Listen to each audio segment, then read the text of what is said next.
എല്ലാവർക്കും നമസ്കാരം. ശ്രുതീസ് ഫാഷനിലേക്ക് വീണ്ടും സ്വാഗതം. ഞാൻ ശ്രുതി. ഞാൻ ഇന്ന് കാണിക്കാൻ പോകുന്നത് മെഷീൻ എംബ്രോയിഡറി എങ്ങനെയാണ് പഠിച്ചു തുടങ്ങേണ്ടത് എന്നതിനെ കുറിച്ചാണ്. എൻ്റെ മെഷീനെ പറ്റിയുള്ള ഡീറ്റെയിൽഡ് വീഡിയോ കഴിഞ്ഞ വീഡിയോയിൽ കാണിച്ച് തന്നിട്ടുണ്ടായിരുന്നു. കാണാത്തവർ ആ വീഡിയോ പോയി കാണുക. ഇന്ന് ഞാൻ എങ്ങനെയാണ് മെഷീൻ എംബ്രോയിഡറിയെ കുറിച്ച് ഒന്നും അറിയാത്തവർക്ക് വേണ്ടിയുള്ള കാര്യങ്ങളാണ് പറഞ്ഞു തരുന്നത്. നമ്മൾ ആദ്യമായിട്ട് എംബ്രോയിഡറി പഠിക്കുമ്പോൾ നമുക്ക് ത്രെഡിൻ്റെയും ബോബിൻ്റെയും ഒന്നും ആവശ്യമില്ല. നമ്മൾ ആദ്യം പഠിക്കുമ്പോൾ നമുക്കൊരു പേനയും ഒരു പേപ്പറും ഉണ്ടെങ്കിൽ മതി.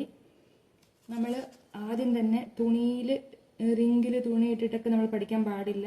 ആദ്യം നമ്മൾ പഠിക്കേണ്ടത് ഫ്രെയിം എങ്ങനെയാണ് മൂവ് ചെയ്യേണ്ടത് എന്നതിനെ കുറിച്ചാണ്. നമ്മുടെ കൈ മൂവ് ചെയ്യുന്നതും ഫ്രെയിം എങ്ങനെ മൂവ് ചെയ്യുന്നതും എന്നതിനെ കുറിച്ചാണ് ആദ്യം പഠിച്ചു തുടങ്ങേണ്ടത്.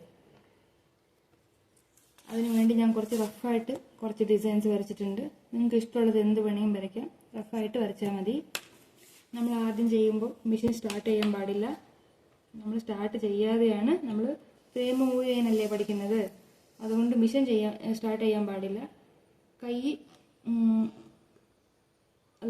നീഡിൽ കുറച്ചിങ്ങനെ താഴെ വെച്ചിട്ട് ഇങ്ങനെ വെറുതെ കൈയും കൊണ്ട് ഇങ്ങനെ പേപ്പർ മൂവ് ചെയ്താൽ മതി.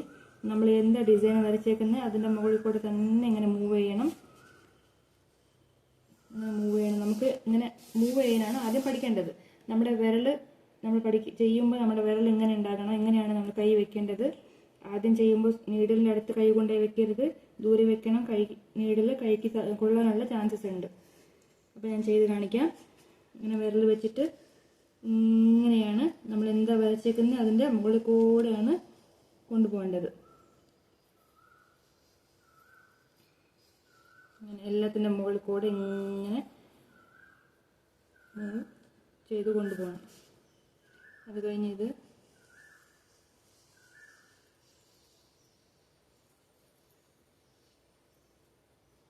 പിന്നെ നമ്മൾ ചെയ്യുമ്പോൾ ഈ കൂടുതൽ പ്രസ് ചെയ്യരുത്. ബലം കൊടുത്തതല്ല ചെയ്യേണ്ടത്. നമ്മുടെ ഹാൻഡ് ഫ്രീ ആയിരിക്കണം. ഇങ്ങനെ ലൂസായിട്ടാണ് നമ്മൾ ഫ്രെയിം മൂവ് ചെയ്യേണ്ടത്. അത് കഴിഞ്ഞപ്പോൾ ഫ്ലവറിൻ്റെ മുകളിൽ ചെയ്യാം. എല്ലാ പെഡൽസിൻ്റെ മുകളിൽ കൂടെ അങ്ങനെ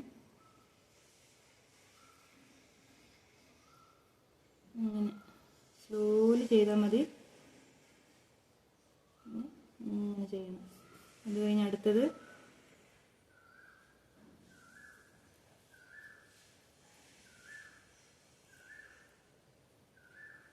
നമ്മൾ ഈ പേപ്പറിൽ എത്ര കൂടുതൽ ചെയ്ത് പ്രാക്ടീസ് ചെയ്ത് പഠിക്കുന്നോ നമുക്ക് അത്രയും ഈസി ആയിട്ട് ഫ്രെയിം മൂവ് ചെയ്യാൻ പറ്റും. മെഷീൻ എംബ്രോയിഡറി പഠിക്കാൻ പ്രാക്ടീസാണ് നമുക്ക് ഇമ്പോർട്ടൻറ്റ്. എത്ര പ്രാക്ടീസ് ചെയ്യുന്നോ അത്രയും നന്നായി നമുക്ക് ഡിസൈൻ ചെയ്യാൻ പറ്റും. വേറെ ഒരു കുറുക്കു വഴിയും ഇല്ല എംബ്രോയിഡറി പഠിക്കാൻ. പ്രാക്ടീസാണ് മെയിൻ ഇമ്പോർട്ടൻറ്റ്.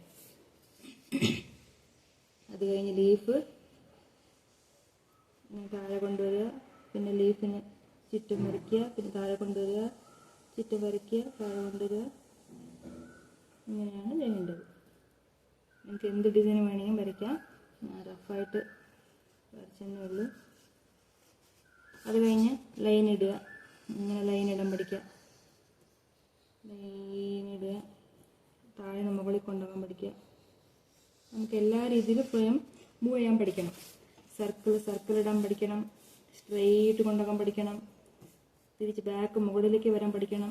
എല്ലാം നമ്മൾ എത്ര പ്രാക്ടീസ് ചെയ്യുന്നോ അത്രയും നമുക്ക് എളുപ്പമായിരിക്കും. ഇത് കഴിഞ്ഞ് ഇത്രയും ചെയ്ത് കഴിഞ്ഞ പിന്നെയാണ് നമ്മൾ മെഷീൻ സ്റ്റാർട്ട് ചെയ്യുന്നത്.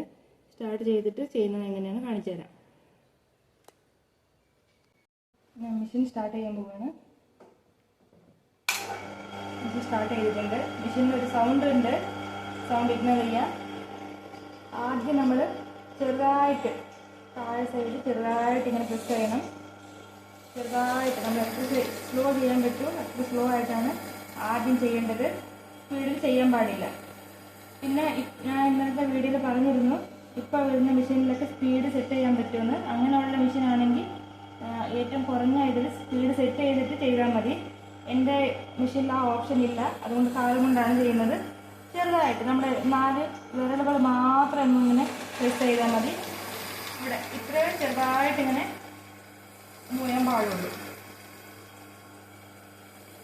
ഇങ്ങനെയാണ്. അത് കഴിഞ്ഞ് നമ്മൾ 0-ൽ സെറ്റ് ചെയ്യുക. റണ്ണിങ് സ്റ്റിച്ച് നമ്മൾ ആദ്യം ചെയ്യുമ്പോൾ 0-ൽ സെറ്റ് ചെയ്ത് റണ്ണിങ് സ്റ്റിച്ചാണ് ഇട്ട് പഠിക്കുന്നത്. ഇനി സ്റ്റിച്ച് ചെയ്ത് കാണിച്ചു തരാം.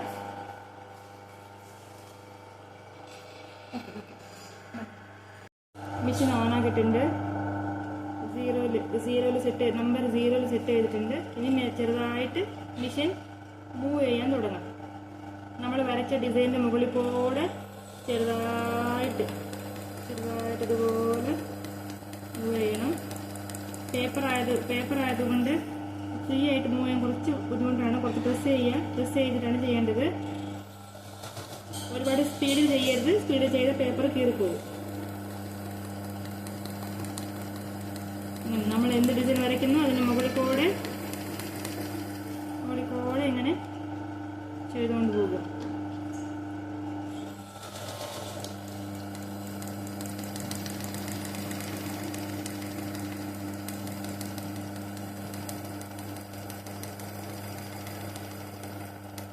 ആ ലൈനിന് മുകളിൽ കൂടെ തന്നെ വരണം.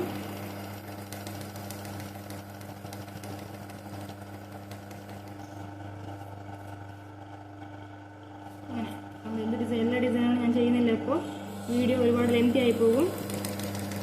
കുറച്ച് ചെയ്ത് കാണിച്ചു തരാം.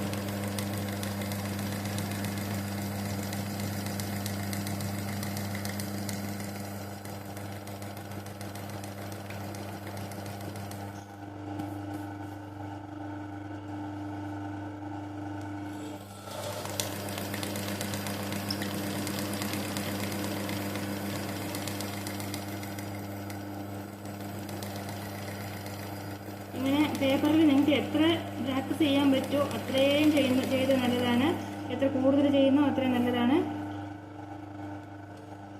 നമുക്ക് റിംഗിൽ തുണിയിട്ട് ചെയ്യുമ്പോൾ നമുക്ക് റിംഗ് മൂവ് ചെയ്യാൻ വേണ്ടി ഈസി ആവും.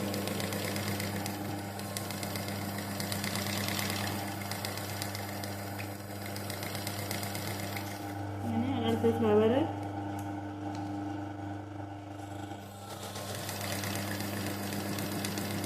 ഡെയിലി 1 മണിക്കൂർ 1.5 മണിക്കൂർ പ്രാക്ടീസ് ചെയ്യണം. നമ്മൾ 2 ദിവസം പഠിച്ച് വിട്ട് കഴിഞ്ഞാൽ പിന്നെ ശരിയാവില്ല. പിന്നെ ആദ്യം തൊട്ട് പ്രാക്ടീസ് ചെയ്യേണ്ടി വരും. ഡെയിലി മാക്സിമം എത്ര പ്രാക്ടീസ് ചെയ്യാൻ പറ്റുമോ അത്രയും പ്രാക്ടീസ് ചെയ്യുക. അടുത്ത ലീഫ്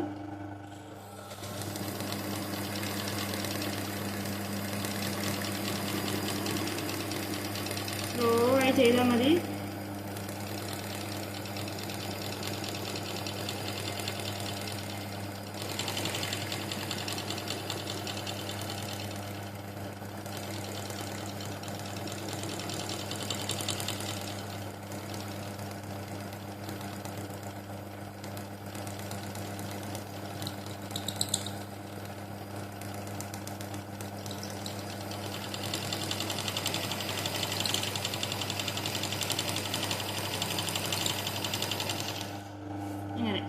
ഇങ്ങനെയാണ് ചെയ്യുന്നത്. നിങ്ങൾക്ക് ഏത് ഡിസൈനും വേണമെങ്കിലും വരയ്ക്കാം. വരച്ചിട്ട് ഇതുപോലെ പ്രാക്ടീസ് ചെയ്യുക. കുറഞ്ഞത് 2-3 ദിവസമെങ്കിലും ഈ പേപ്പറിൽ തന്നെ പ്രാക്ടീസ് ചെയ്യണം. അത് കഴിഞ്ഞിട്ട് ഞാൻ തുണിയിൽ എങ്ങനെയാണ് ചെയ്യുന്നതെന്ന് അടുത്ത വീഡിയോയിൽ കാണിച്ചു തരാം. എന്തെങ്കിലും ഡൗട്ട്സ് ഉണ്ടെങ്കിൽ കമൻറ്റ് ബോക്സിൽ കമൻറ്റ് ഇടുക. വീഡിയോ ഇഷ്ടപ്പെട്ടാൽ വീഡിയോയ്ക്കൊരു ലൈക്ക് അടിക്കുക. എംബ്രോയ്ഡറി പഠിക്കാൻ താല്പര്യമുള്ളവർ ചാനൽ സബ്സ്ക്രൈബ് ചെയ്ത് കാണുക. Thank you.